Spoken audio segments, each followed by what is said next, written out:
Yo creo que las diferencias siguen siendo las mismas del siglo XVI. Es decir, el protestantismo piensa que la única regla de fe y conducta es la Biblia, frente a la Iglesia Católica, que cree en la Biblia y la tradición, además interpretada por la jerarquía eclesiástica. La segunda es la creencia de que solo Cristo salva y es mediador, frente a la visión católica, que insiste en la existencia de una serie de mediadores que van más allá de Cristo. Y la tercera es el hecho de la salvación por gracia, que se recibe a través de la fe, a diferencia del catolicismo, que cree en una salvación por méritos personales. Eso es San Pablo, también. ¿no es cierto? Peca fuerte, totalmente, pero cree más fuerte. Bueno, esa no es una expresión de Pablo, pero Pablo, por ejemplo, dejó escrito que por gracia somos salvos a través de la fe, no por obras, para que nadie se gloríe. Efesios capítulo 2, versículos y ahí va, 8 y 9. A lo que voy es básicamente la fe te salva. Tú puedes ser un gran pecador, pero te salva la fe. No, lo que salva es el sacrificio de Cristo, que es aceptado a través de la fe. Es decir, muchas veces desde la perspectiva católica se piensa que los protestantes oponen la fe como una obra. Es decir, en vez de sumar una serie de obras, yo pago con la fe mi salvación con la fe. No, no es esa la idea. La idea es que la salvación la ha ganado Cristo al morir expiatoriamente en la cruz, y que ese sacrificio se recibe a través de la fe. Y eso opera en la persona lo que la Biblia llama un nuevo nacimiento, un cambio de vida. Pero entonces ahí tus obras individuales no tienen nada que ver. Tú puedes ser un gran pecador, pero como Cristo se murió, porque las obras son precisamente la respuesta de gratitud a la salvación gratuita de Dios. Es decir, las obras no son para que yo me salve, son porque yo ya he sido salvado. Y esa es la visión protestante. Pero si la fe es un don de Dios que no depende del mérito de la persona, entonces su salvación tampoco depende de su mérito. No, claro que no. Claro que no. Efectivamente, la salvación no depende de nuestros méritos. La salvación depende del mérito y del esfuerzo que uno pone en la vida por obrar bien. Este es un narco que es creyente, se salva. Bueno, vamos a ver, aquella persona que efectivamente reconoce que es pecador, cosa que afecta a todo el género humano, y que pone su fe en el sacrificio de Cristo en la cruz, efectivamente es una persona que es justificada a través de la fe, como explica Pablo, por ejemplo, en la carta a los Romanos o la carta a los Gálatas. Eso no significa que esa persona después vive de una manera impía, todo lo contrario. La persona que ha recibido por fe el sacrificio de Cristo en la cruz ve cómo se opera un cambio en su interior y opera obras no para salvarse, sino en gratitud al hecho del inmenso amor manifestado por Dios. Yo he visto poca gente más pecadora en el planeta que Pablo Escobar, y era un gran creyente, creía en la fe. Bueno, pero evidentemente no era un creyente en un sentido bíblico. Como dice la Biblia, los demonios creen y tiemblan. Señor Vidal.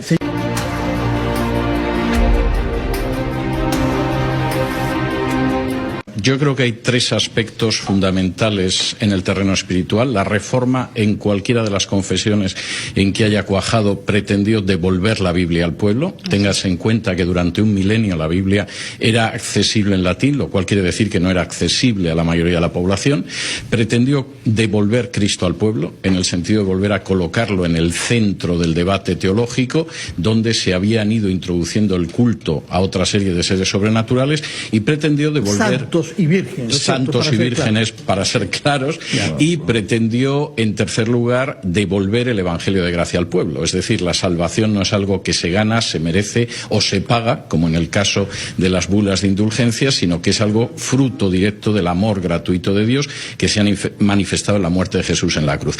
Eso sería en el terreno, si se quiere, espiritual. Pero claro, la Reforma implicó regresar a la Biblia, y eso significó una serie de cambios que marcan una enorme diferencia entre la Europa reformada y la contrarreformada, igual que luego entre la América de la Reforma y de la contrarreforma.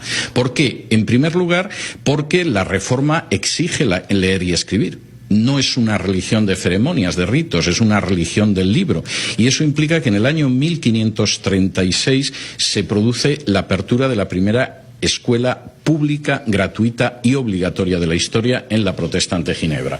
En el Perú no ha habido una ley de educación pública hasta bien entrado el siglo XIX. La Reforma tuvo dos grandes aliados. Uno fue el libro, que empieza con Gutenberg. Uno es el libro. Es como el Internet. Si no hubiera habido libro, no hubiera leído y no se hubiera expandido las traducciones que hubo. Bueno, es que los adelantos técnicos, ¿no? Los adelantos técnicos siempre ayudan a la causa de la libertad. Y luego la protección los príncipes alemanes. Acá un tema político. Los príncipes alemanes necesitaban un adalid para pelear contra el Sí, Papa. pero no todos los príncipes alemanes apoyaron la reforma. Algunos fueron claramente contrarios a la reforma y el propio emperador, que era Carlos I de España y V de Alemania, era contrario. Pero se estaban enfrentando al emperador. Federico el Sabio se dio cuenta que este es un instrumento político bastante útil. Pero eso no sucedió ni en toda Alemania y por supuesto no en el resto de Europa. No pasó en Inglaterra. En Inglaterra la reforma fue perseguida inicialmente por Enrique VIII. De hecho, la reforma no cuaja en Inglaterra hasta Eduardo VI. Fue perseguida en Francia,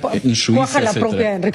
No, Enrique VIII era totalmente contrario a la reforma. De hecho, quemó a William Tyndale. Lo nombraron paladín de la Iglesia. Bueno, por supuesto, había sido defensor fidei, pero aparte de eso, persiguió a William Tyndale, que tradujo la Biblia, el Nuevo Testamento al inglés, y de hecho lo arrojó a las llamas. Y de hecho, la reforma en Inglaterra comienza a partir de la muerte de Enrique VIII, comienza con su hijo Eduardo VI. La reforma de Lutero tiene un aspecto intelectual, digamos, que tiene que ver con la traducción de la Biblia, además con sus escritos que son sumamente interesantes, y que los escribe además cuando está básicamente recluido, y tiene un aspecto social, por ejemplo, el hecho de proponer el matrimonio sacerdotal. Él mismo se casa como un ejemplo para explicar que los sacerdotes no tenían por qué estar excluidos de la vida familiar. Bueno, eso era regresar simplemente al siglo I. Cualquiera que lea las cartas pastorales de Pablo, las dos cartas a Timoteo, la de Tito, habla de que los obispos están casados y que tienen que educar bien a sus hijos para ser un ejemplo para la congregación. El siglo I estaba lejos, digamos, ¿no? Estaba lejos, pero la reforma fundamentalmente lo que intenta es regresar a la pureza del cristianismo del siglo I. Claro, eso implica hacer tabula rasa de todo lo que fue la Edad Media,